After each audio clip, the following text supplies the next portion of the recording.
Good morning, all the students of first year BNC. I hope all of you fine. Students, in Hornbill, I taught you the first lesson, The Portrait of a Lady, written by Khushwant Singh. In that lesson, Khushwant Singh is telling us about his grandmother, and today we are going to start poetry. In my previous lectures, I have given you the idea of poetry, its kinds and figures of speech as well. So the first poem in your syllabus is a photograph. This poem is written by a famous British poetess Shirley Tolson. Photograph, you know very well. Photo, chitra. In this poem, Shirley Tolson tells us about her mother. There are three stanzas in this poem. In the first stanza, she tells us about the first stage of her mother when she was a girl of 12 years and she went for a picnic with her cousins. Then in the second stanza, she tells us about the second stage of her mother when after 20 or 30 years, when her mother smiled at her photograph. And then comes the last and third stage after the death of the poetess mother. She was upset. So let's read all the three stanzas. Here comes the first stanza.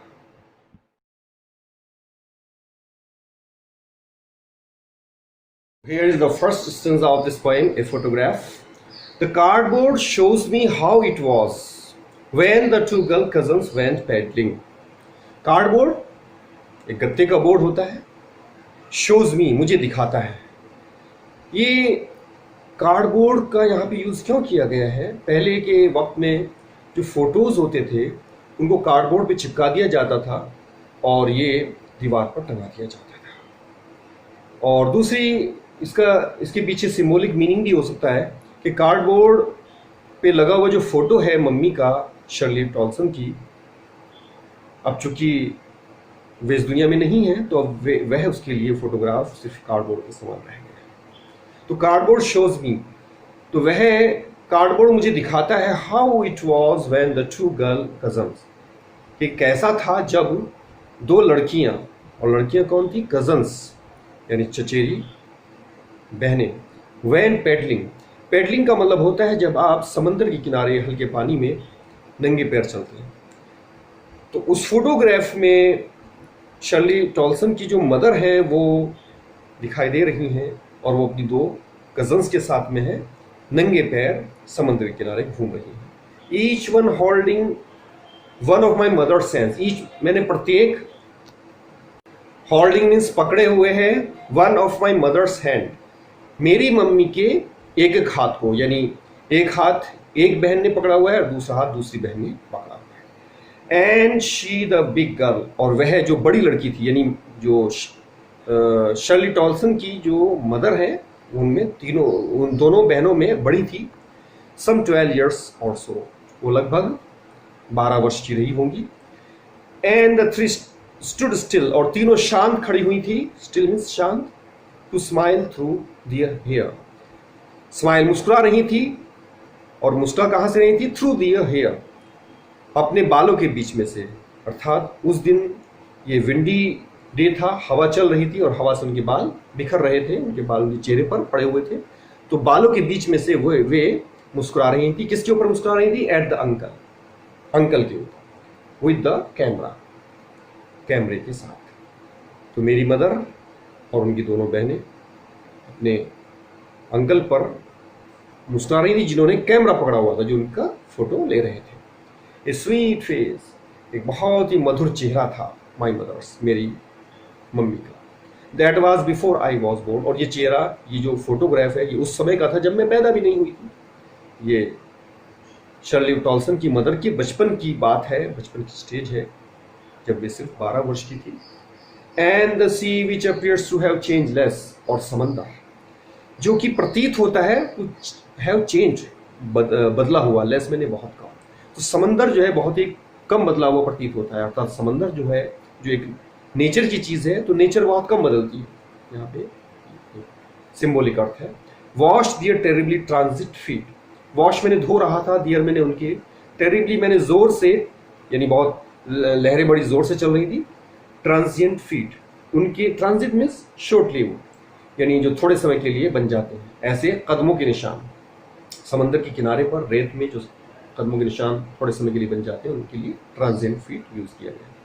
तो पानी की जब लहरें आती हैं, समुद्र की पानी की लहरें, तो वे उन निशानों को धो देती हैं। तो यहाँ इन दोनों लाइनों में ये सिंबॉलिक अर्थ में बताया गया है कि जो प्रकृति होती है वो बहुत कम बदलती है, जबकि इंसान, क्योंकि ये ट्रांजिट फीट जो वर्ड यूज किया गया है, ये फीट इंसानों से रिलेटेड वर्ड है, तो इंसान जो होते हैं वो ट्रांजिएंट होते हैं, यानी बहुत कम समय के लिए होते हैं। तो वे जो समंदर की लहरें उन पैरों को धो रहे हैं। So that was the first stanza. Now here is the second stanza.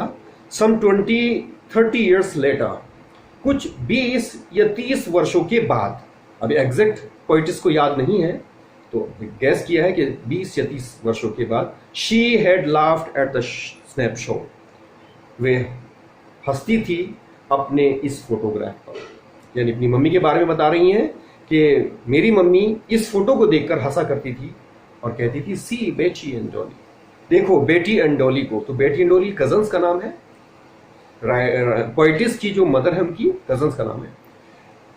She would say, वो कहती थी, and look how they dressed us for the beach, देखो उन्होंने कैसे हमें कपड़े पहनाए थे बीच पर जाने के लिए, समंदर के किनारे पर जाने के लिए।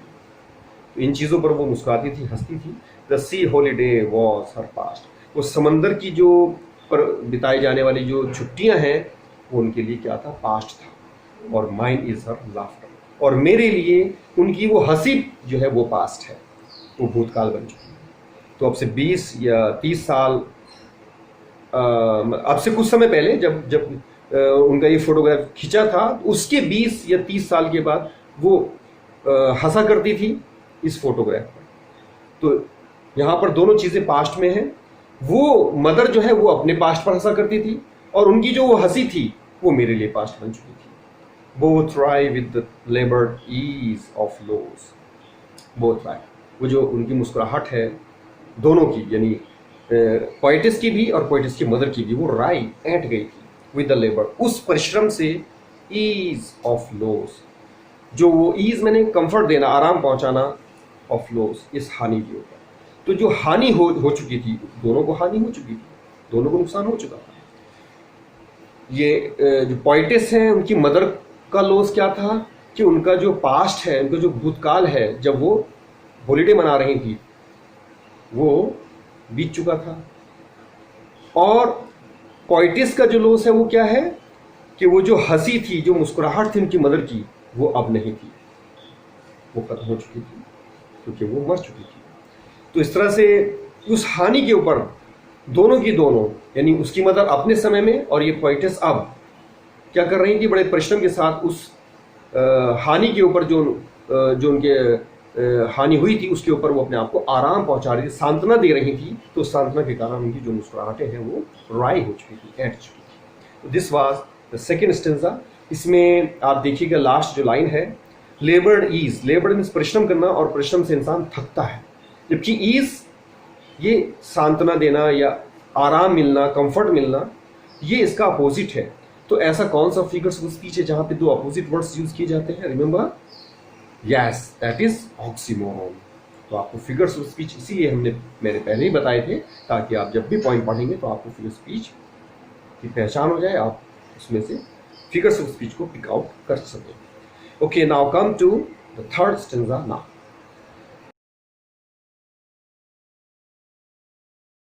Third stanza, now she has been dead nearly as many years as that girl lived.